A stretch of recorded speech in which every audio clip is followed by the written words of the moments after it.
Aadhaar card மூலம் sim card வாங்கிய கஸ்டமர்களுக்கு மத்திய தொலைத்தொடர்பு துறையின் சிம் கார்டு விதிகளை பற்றி தெரிந்திருக்க வேண்டும். ஆதார் கார்டு மூலம் வாங்கப்படும் ஒவ்வொரு சிம் கார்டும் கணக்கில் எடுத்துக்கொள்ளப்பட்டு இப்போது அதற்கு உச்சவரம்பு கொண்டு வரப்பட்டுள்ளது. பழைய சிம் கார்டுகள் இப்பொழுது எங்களிடம் இல்லை என்று பலர் இந்த விதிகளை கவனிக்காமல் இருக்கின்றனர். இவர்கள் இதை செய்து முடிக்கவில்லை என்றால் வரும் நாட்களில் பல பிரச்சனைகள் வரும்.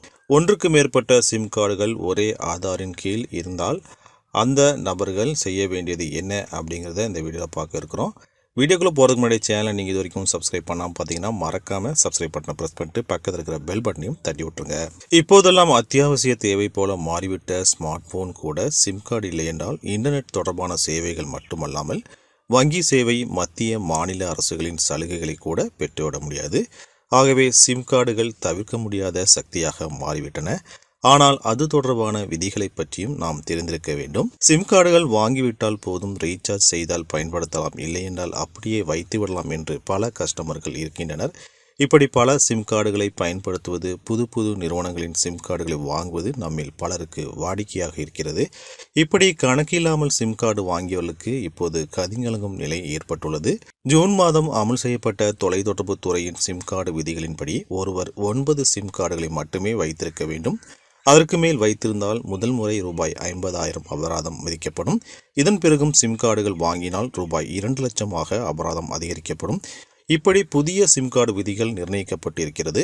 இருப்பினும் இது குறித்து விழிப்புணர்வு இல்லாமல் பழைய சிம் கார்டுகளை ரீசார்ஜ் செய்யவில்லை, அது அவ்வளவுதான் என்று நினைத்து கொண்டு பலர் இருக்கின்றனர். இவர்கள் முதலில் தங்களது ஆதார் கார்டில் எத்தனை சிம் கார்டுகள் இருக்கின்றன என்பதை தெரிந்து கொள்ள வேண்டும். இதற்கு என்ன செய்ய வேண்டும் அப்படிங்கிறத இந்த வீடியோவில் பார்க்கலாம். சஞ்சார் சாதி அப்படிங்கிற வெப்சைட்டில் லாகின் பண்ணிக்கோங்க. இப்போ பார்த்தீங்கன்னா ரைட் சைடில் தெரிகிற 3 லைன்ஸை வந்து செலக்ட் பண்ணுங்கள்.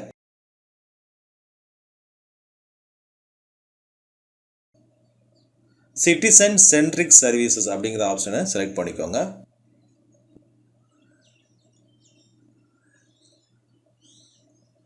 நோ யுவர் மொபைல் கனெக்ஷனை செலக்ட் பண்ணுங்கள்.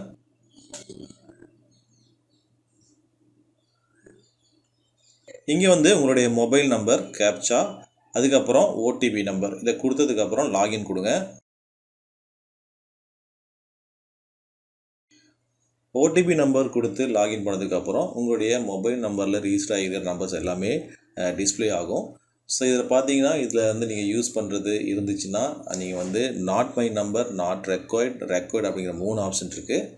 ஸோ நீங்கள் யூஸ் பண்ணுற பட்சத்தில் ரெக்வயர்ட் ஆப்ஷனை செலக்ட் பண்ணி அந்த செக் பாக்ஸை வந்து டிக் மார்க் கொடுத்துட்டு ரெக்வயர்ட் ஆப்ஷனை வந்து செலக்ட் பண்ணி ரிப்போர்ட் பட்டனை ப்ரெஸ் பண்ணிட்டீங்கன்னா சிம் கார்டு வந்து சேஃபாக இருக்கும்.